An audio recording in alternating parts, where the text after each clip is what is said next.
I'm gonna assume like around a 42 because there's no numbers on the cases at all.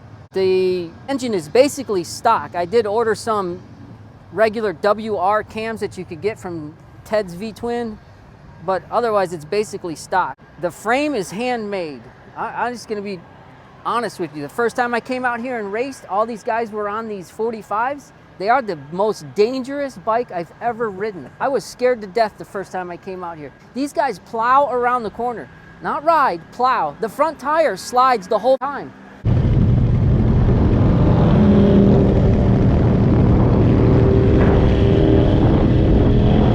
That was enough for me. I said, I'm gonna build a frame that I think is gonna work, and this is what I came up with. So I went round and round with the wheels. The first time I built this bike, I just built them with a set of swap meet junk wheels because I was unsure. Then I seen these wheels are Harley-Davidson wheels, rocket wheels. Obviously other people are doing them. And I just said they fit this bike, and that's what I'm using. So basically when I was younger, I had a really good friend that helped me build my first turbocharged Volkswagen. And we would always mess with them. So we kept going round and round with this engine. This 45 engine really is not a good race engine. It just doesn't make power. So every time my friend Ron and I would talk, we came up with turbocharge it. We pretty much just found the turbocharger off, I think, eBay or Amazon, one or two, I don't remember. But, and we just went for it. And that's how the turbocharger came up. 4 pounds of boost is what it seems to average.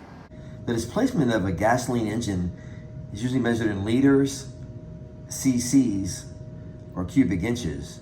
So the Harley-Davidson 45 is 45 cubic inches, is 0.75 liters, or 750 cc's. It's all the same thing.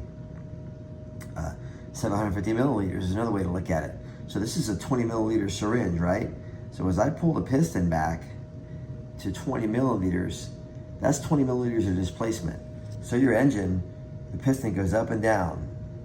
It goes up all the way to the top, and when it comes down, it's able to suck in this case, of the syringe, 20 milliliters of air and fuel mixture.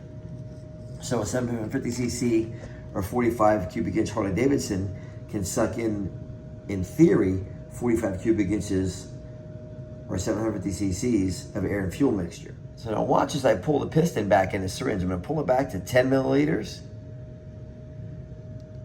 But you can see there's an air bubble. There's not exactly 10 milliliters in there of water because the air bubble is taking up some of that. So there might be 9 milliliters or 9.2 milliliters. And that's the problem with a gasoline engine that's naturally aspirated. Just like what happened with the syringe here, the 750 cc or 45 cubic inch Harley-Davidson Flathead engine cannot draw in all 45 cubic inches of air and fuel. It's called volumetric efficiency, and it's never 100%. So because it's not 100%, a 45 can't draw in 45 cubic inches of air and fuel unless you use a supercharger or a turbocharger. In that case, you can use the boost, which is positive pressure, to force the air and fuel in, and you can get, in a 750 cc or 45 cubic inch engine, you can maybe get 50 cubic inches of air and fuel in a 45 cubic inch engine because you're forcing it in and not sucking it in. These old bikes had a chain oiler that would just spit oil out all the time on the chain. So I tapped into the chain oiler to run the oil up to feed the bearing in the turbo. When you're turbocharging, you can either take your turbo boost and push it through the carburetor or put the boost behind the carburetor, which is called a suck through. And that's what Shad's has done here.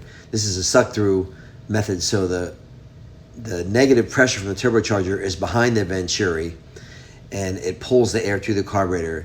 In a push through system, you would actually force the air through the opening in the carburetor. This is non-ethanol pump gas. It's tuned for this. I actually tried to put some, I think it was 93, and it did not like it. It's one of the reasons why I went with turbo, because there's no way to make compression out of this. I did put a larger valve in it, and I did do porting and a bigger nipple, but you do not need it because it's force fed.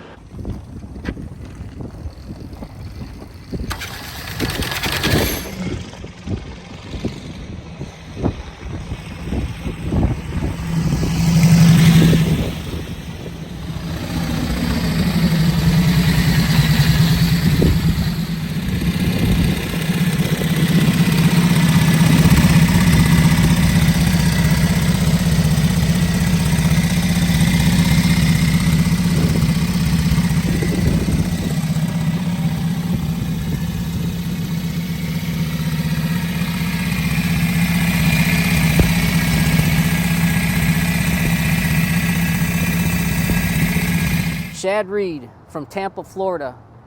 I have a fabrication shop that we just do basically anything that has to do with metal, handyman.